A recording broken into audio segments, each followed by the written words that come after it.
Well, howdy there, Internet people. It's Bo again. So, today we are going to talk about the House GOP and the fact that we are very likely now headed into a government shutdown for at least some period of time. We'll talk about the bill, and then we will talk about Dan Crenshaw being right about something. And then we will talk a little bit about some of the impacts and go from there. Okay, so if you missed the news, the House GOP put up an incredibly right-wing bill. So right-wing that realistically, it wasn't going to get through the Senate. It was as right-wing as you could even hope to make believable and have treated as a real thing, and maybe have some negotiation between the House and the Senate and all of that stuff. It was very, very, very right-wing. It funded the government for like 30 days. It cut spending. It increased border restrictions, all kinds of stuff. It didn't pass. And it didn't pass because of the far right wing of the Republican Party. They basically said that it didn't go far enough, I guess. They weren't having it. So the bill was rejected. I want to say 232 to 198. Republicans could not pass their own bill. Okay, so let's talk about Dan Crenshaw and something he said in a moment of political clarity. They killed the most conservative position we could take and then called themselves the real conservatives, which is like, make that make sense. You can't make it make sense. And so now you're going to get a more liberal spending bill. He's probably right. He is probably right.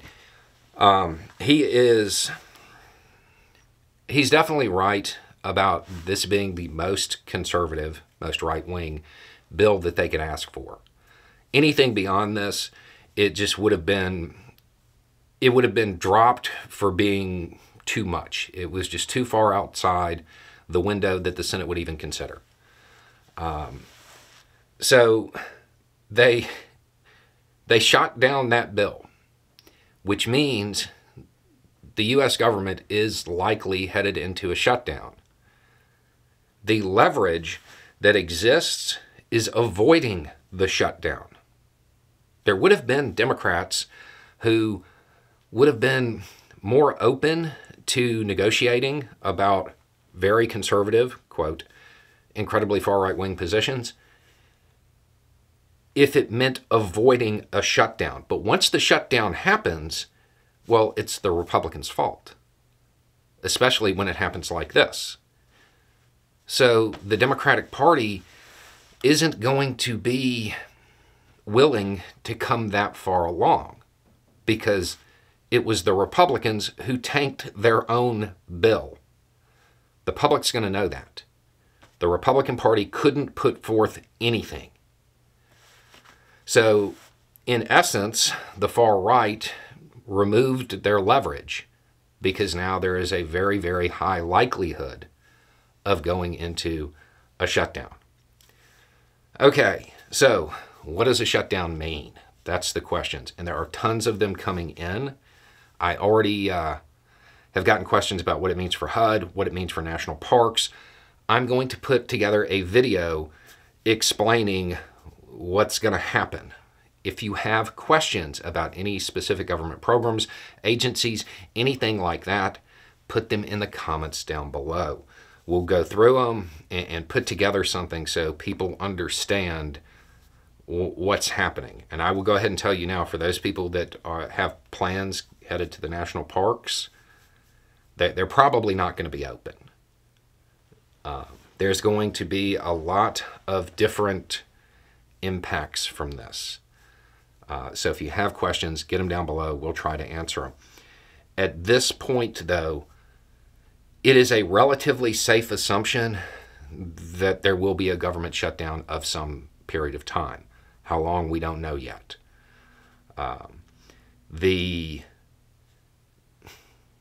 reality here is, at this point, it would take a miracle to avoid a government shutdown. It would take McCarthy basically swallowing his pride and doing some things that I feel like if he was going to do them, he would have done them before now. And again, that shows the other side to this. Yes, far-right Republicans tanked this. But McCarthy had the ability to avoid all of this by simply reaching across the aisle. So that's where we're at. There will be more updates on this soon, I am sure. And we will try to keep you informed as best we can. Anyway, it's just a thought. Y'all have a good day.